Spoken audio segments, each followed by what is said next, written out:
Hello दोस्तों, स्वागत है आपका अपने चैनल करियर टेक फंडा में। मैं खुशबू और आज की एक बड़ी अपडेट निकल कर आ रही है इसरो की तरफ से। इसरो की एक और यूनिट से वैकेंसी रिलीज होकर आ रही है। लिक्विड प्रोपल्सन सिस्टम सेंटर यानी एलपीएससी की तरफ से वैकेंसी रिलीज होकर आ रही है। अभी कुछ टाइम पहले ही सतीश धवन जो यूनिट है इसरो की, वहाँ से वैकेंसी रिलीज होकर आई थी और विक्रम साराभाई यूनिट से जो है वैकेंसी रिलीज होकर आई है। ठीक है, और इस वैकेंसी में जो लिक्विड प्रोपल्सन सिस्टम सेंटर से वैकेंसी रिलीज होकर आ रही है, इसमें कितने नंबर ऑफ पोस्ट है और आपका पे लेवल क्या रहेगा, एजुकेशनल क्वालिफिकेशन क्या मांगी गई है, इसमें सारी डिटेल में हम यहाँ पर बात करने वाले हैं। तो ये वीडियो को स्टार्ट करते हैं। उससे पहले अगर आपने हमारे चैनल को अभी तक सब्सक्राइब नहीं किया है तो ज़रूर से सब्सक्राइब कर लीजिए आगे ऐसी ही जॉब अपडेट सबसे पहले पाने के लिए। तो जैसा कि ये आपको एडवर्टाइजमेंट नंबर दिख रहा होगा और ये एडवर्टाइजमेंट जो है 13 मई से आपका 13 मई को ये रिलीज किया गया है। अब यहाँ पर देख लेते हैं किस पोस्ट के लिए हमारी वैकेंसी है। तो यहाँ पर आईटीआई वाले स्टूडेंट्स के लिए यहाँ पर वैकेंसी होने वाली है। तो पहली पोस्ट की बात करें तो यहाँ पर mechanic auto electrical and electronics की जो पोस्ट है उसमें नंबर ऑफ वैकेंसी यहाँ पर एक है। और इसेंशियल क्वालिफिकेशन क्या मांगी गई है, सभी के लिए जो ट्रेड है, trade wise essential qualification same है और ट्रेड बस डिफरेंट होना चाहिए। ठीक है, यहाँ पर 10th होना चाहिए आपके पास, एनसीवीटी से आईटीआई होना चाहिए या एनटीसी होना चाहिए या एनएसी सर्टिफिकेट होना चाहिए, यानी नेशनल अप्रेंटिसशिप सर्टिफिकेट या फिर नेशनल ट्रेनिंग सर्टिफिकेट आपके पास होना चाहिए, और या तो आईटीआई आपका एनसीवीटी से होना चाहिए। ठीक है, और यहाँ पर पे लेवल जो है, इसका पद का नाम है टेक्नीशियन बी, और यहाँ पर पे लेवल जो होगा, बेसिक पे लेवल आपका 21,700 से 69,100 रुपये यहाँ पर बेसिक पे लेवल रखा गया है। नेक्स्ट जो पोस्ट है यहाँ पर मशीनिस्ट की पोस्ट है। नंबर ऑफ वैकेंसी इसमें 2 है और इसके लिए क्वालिफिकेशन भी आपसे वही मांगी गई है, यानी 10th होना चाहिए, एनसीवीटी से आपका आईटीआई होना चाहिए या एनटीसी है सर्टिफिकेट होना चाहिए या फिर एनएसी होना चाहिए। ठीक है, और मशीनिस्ट ट्रेड से आपका आईटीआई या एनसीवीटी से होना चाहिए। नेक्स्ट जो वैकेंसी है वो फिटर की है। फिटर की टोटल नंबर ऑफ वैकेंसी यहाँ पर 5 है। 5 वैकेंसी में से एक पद जो है आपके भूतपूर्व सैनिकों के लिए है, आरक्षित है, और एक पद जो है फिजिकली हैंडीकैप्ड जो कैंडिडेट्स हैं उनके लिए आरक्षित है। बाकी बची 3 सीटों पर आप जनरल में फाइट कर सकते हैं। ठीक है, और यहाँ पर क्वालिफिकेशन आपसे वही 10th मांगा गया है। फिटर से आप एनसीवीटी से आईटीआई होना चाहिए या एनटीसी होना चाहिए या एनएसी होना चाहिए। ठीक है, नेक्स्ट जो पोस्ट है वो डीजल मैकेनिक की है। डीजल मैकेनिक में नंबर ऑफ वैकेंसी यहाँ पर 1 है और इसमें आपका डीजल मैकेनिक में एनसीवीटी से आपका आईटीआई होना चाहिए या एनटीसी होना चाहिए या एनएसी होना चाहिए। नेक्स्ट ट्रेड की बात करें तो वेल्डर है। वेल्डर में नंबर ऑफ वैकेंसी 1 है और इसमें भी क्वालिफिकेशन आपका एनसीवीटी से आईटीआई होना चाहिए वेल्डर ट्रेड में, या फिर एनटीसी होना चाहिए या एनएसी होना चाहिए।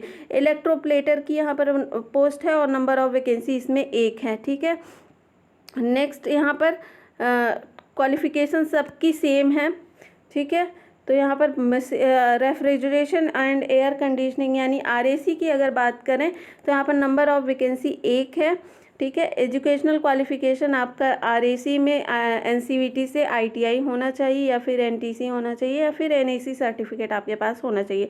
टर्नर की बात करें तो नंबर ऑफ वैकेंसी इसमें 2 है। प्लम्बर की नंबर ऑफ वैकेंसी इसमें 2 है। ठीक है, अब यहाँ पर पद का नाम है आपका ड्रॉट्समैन बी का है और पे लेवल यहाँ पर क्या रखा गया है, 21,700 से 69,100 रुपये यहाँ पर बेसिक पे लेवल मिलेगा।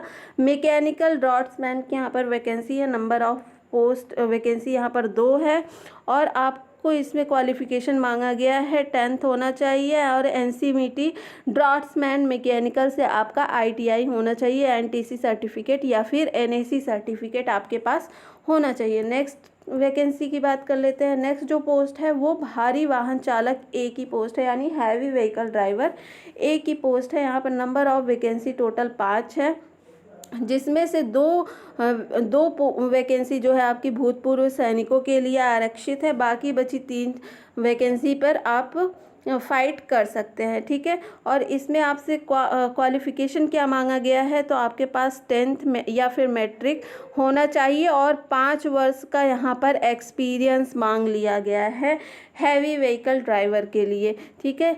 इन 5 वर्षों में से 3 वर्ष जो है आपका हैवी व्हीकल ड्राइवर के रूप में न्यूनतम 3 वर्ष का आपके पास अनुभव होना चाहिए। बाकी शेष अवधि में जो 2 साल बच रहे हैं उसमें आपको लाइट व्हीकल के अगर एक्सपीरियंस है तो वो भी चलेगा, ठीक है। नेक्स्ट यहाँ पर यदि सांविधिक हो तो अभ्यर्थी के पास भारी वाहन चालक का लाइसेंस एवं लोक सेवा बैच होना चाहिए, ठीक है।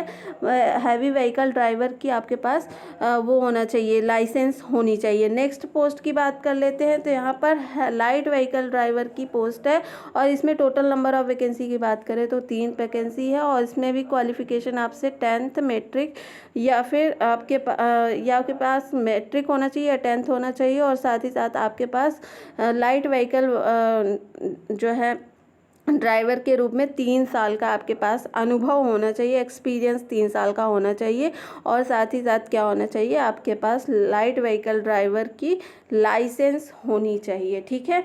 तो ये आपके टोटल पोस्ट हैं और इसमें कितने नंबर ऑफ वैकेंसी है ये हम देख चुके हैं। अब यहाँ पर एज लिमिट की बात कर लेते हैं। एज लिमिट यहाँ पर जनरल कैंडिडेट्स के लिए 35 साल रखी गई है।